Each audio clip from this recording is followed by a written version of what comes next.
Shalom, shalom frères et sœurs en Christ. Et bienvenue à la Rhapsodie du vendredi 6 mai 2022.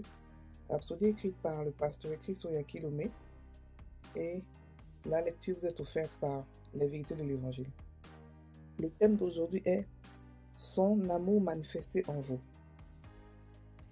Et le verset de 2 Corinthiens 4, verset 11 qui nous dit: Car nous qui vivons, nous sommes sans cesse livrés à la mort à cause de Jésus, afin que la vie de Jésus soit aussi manifestée dans notre chair mortelle. Et cela de 2 Corinthiens 4, verset 11. Alléluia. Le pasteur Christ dit: la preuve que nous connaissons l'amour de Dieu, c'est dans la façon dont nous le partageons. Avez-vous déjà pensé à cela? Nous ne connaissons pas l'amour de Dieu jusqu'à ce que nous le partageons et le manifestions. Jésus est la manifestation de l'amour de Dieu. Il est l'amour de Dieu incarné dans la chair, c'est-à-dire qu'il était le corps de l'amour. Les évangiles Matthieu, Marc, Luc et Jean le présentent comme l'incarnation de l'amour. Jésus n'a pas seulement l'amour, il est l'amour devenu chair. Et c'est l'une des vérités les plus extraordinaires jamais révélées. Jésus est la description parfaite de l'amour. Nous lisons dans la Bible que Dieu est amour, 1 Jean 4, verset 8. Mais cela n'aura aucun sens pour vous tant que vous ne connaissez pas Jésus. Plusieurs décrivent Dieu par de nombreuses imaginations. Mais Jésus lui-même a dit: celui qui m'a vu a vu le Père.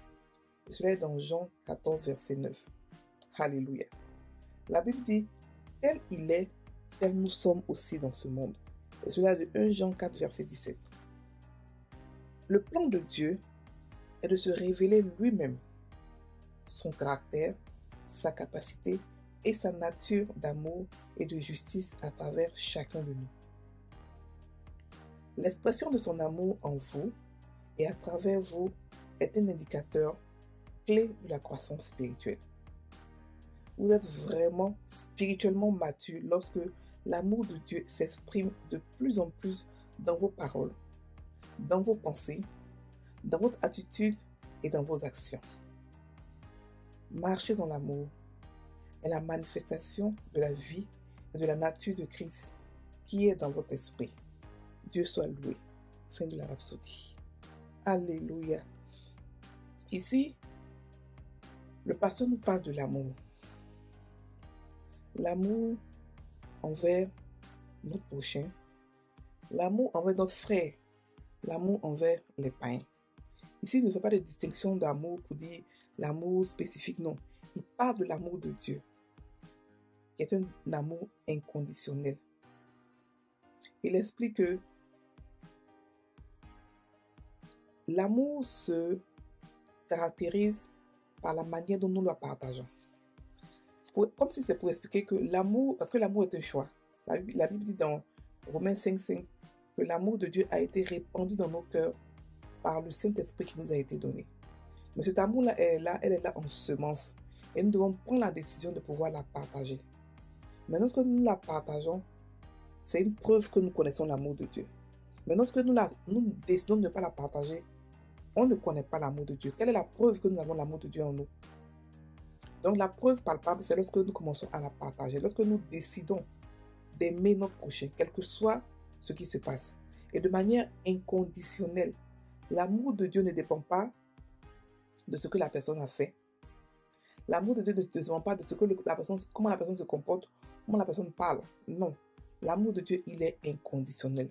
C'est pour ça qu'il est mort pour nous tous, pour les tueurs, pour les menteurs, pour les voleurs, pour les violeurs, pour les ravisseurs, pour les kidnappeurs. Tout le monde a été inclus dans l'amour de Christ. Parce que c'est un amour vaste et qui est inconditionnel. Donc le pasteur dit que la manière dont nous partageons l'amour, c'est la preuve que nous connaissons l'amour de Dieu. Alléluia. Donc il explique aussi que l'amour de Dieu ne peut être connu tant que nous la partageons et la manifestons. Ça veut dire que l'amour qui est répandu dans nos cœurs, tant qu'elle n'est pas partagée et manifestée par nous consciemment, nous ne pouvons pas réellement comprendre l'amour de Dieu. Nous ne pouvons pas connaître l'amour de Dieu. Et il a expliqué que Jésus est la manifestation en chair de l'amour de Dieu. De la même manière qu'on dit que la parole de Dieu a été faite chair et elle a habité parmi nous. On peut aussi dire que l'amour a été fait chair et il a habité parmi nous. Jésus est l'amour de Dieu incarné dans la chair. C'est l'amour de Dieu incarné dans la chair. Et lorsque nous lisons les Écritures, lorsque nous lisons ce qu'il a fait, nous comprenons réellement son amour. Et lorsqu'il est mort, par exemple, tout le monde pleurait, sauf Judas, bien sûr. Tout le monde, il n'y a pas un qui n'était pas attristé. Parce que tout le monde est attiré par l'amour. Parce que tout le monde aime être aimé. Et ils se sont sentis aimés à côté de Jésus. On n'a jamais entendu dire que Jésus a pris un peu. Toi, tu es un voleur. Toi, tu as ceci. Malgré que Judas volait, il n'a jamais réprimandé Judas. Il savait que Judas volait. Il savait que Judas allait être celui qui le tuait, qui allait le tuer.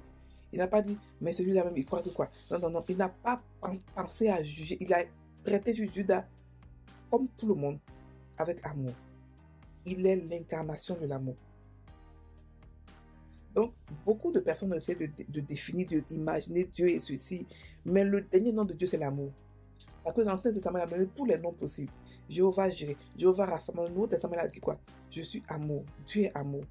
Mon nom, c'est Père. Mon nom, c'est amour. Et un père, son devoir, c'est d'aimer ses enfants. Donc, un père est amour. Et Dieu est amour. Mais ce n'est pas la manière dont il est amour, que l'amour dont les pères sont amour, qu'il est amour, mais de manière différente. Il a dit que celui qui m'a vu a vu le Père. Celui qui m'a vu a vu le Père. Et il était rempli d'amour. On peut pas. Nous tous ici qui lisons la Bible, qui étudions la Bible, nous sommes tous unanimes sur le fait que Jésus était rempli d'amour. Et il se confondait avec ses disciples. Il était pareil avec ses disciples, à tel point que lorsqu'ils sont venus le chercher pour le tuer, ils n'ont pas su qui était Jésus. On a dû leur dire, ils ont dû amener quelqu'un pour l'embrasser. Alors que tous les jours, ils le suivaient. Ils amenaient des espions pour le suivre, mais ils ont dû envoyer quelqu'un pour le démarquer, pour dire le voici. Et même ça encore, ils étaient choqués, ils sont tombés. Donc pour expliquer que l'amour de Dieu, l'amour que Dieu a fait au travers de Jésus, c'est un amour qu'on ne peut pas comprendre si on ne le manifeste pas. Nous devons d'abord manifester l'amour expressément. Nous devons dire que je décide à partir d'aujourd'hui de marcher dans l'amour, quel que soit ce qui se passe. Je marche dans l'amour. La Bible aussi dit que tel qu'il est, tel que nous sommes, ça veut dire que nous aussi, nous pouvons manifester l'amour. Son caractère, nous pouvons tout manifester. Alléluia. Donc, en fait, il explique aussi que lorsque vous commencez à décider de manifester l'amour, c'est déjà un signe, un indicateur que vous êtes en train de grandir spirituellement.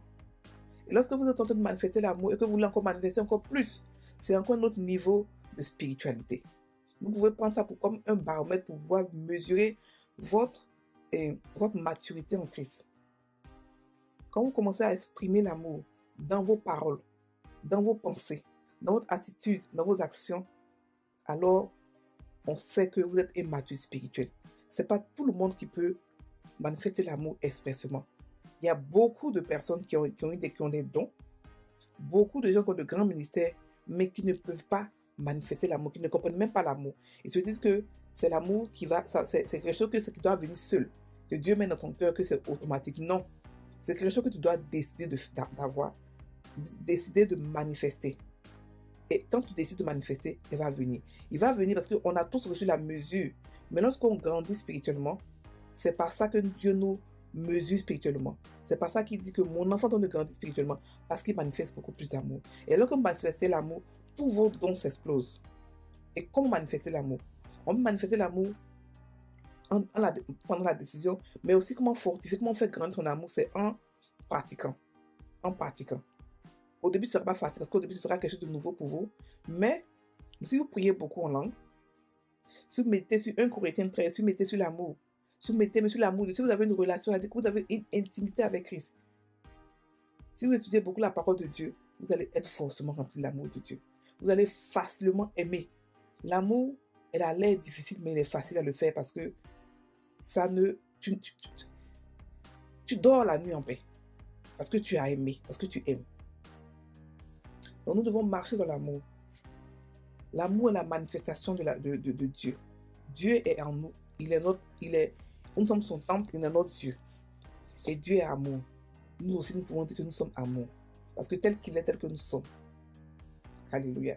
Donc c'est ce que le pasteur aujourd'hui a dit. On va prendre la confession. L'amour de Dieu est répandu dans mon cœur par le Saint-Esprit. L'amour est la manifestation de la vie de Christ en moi.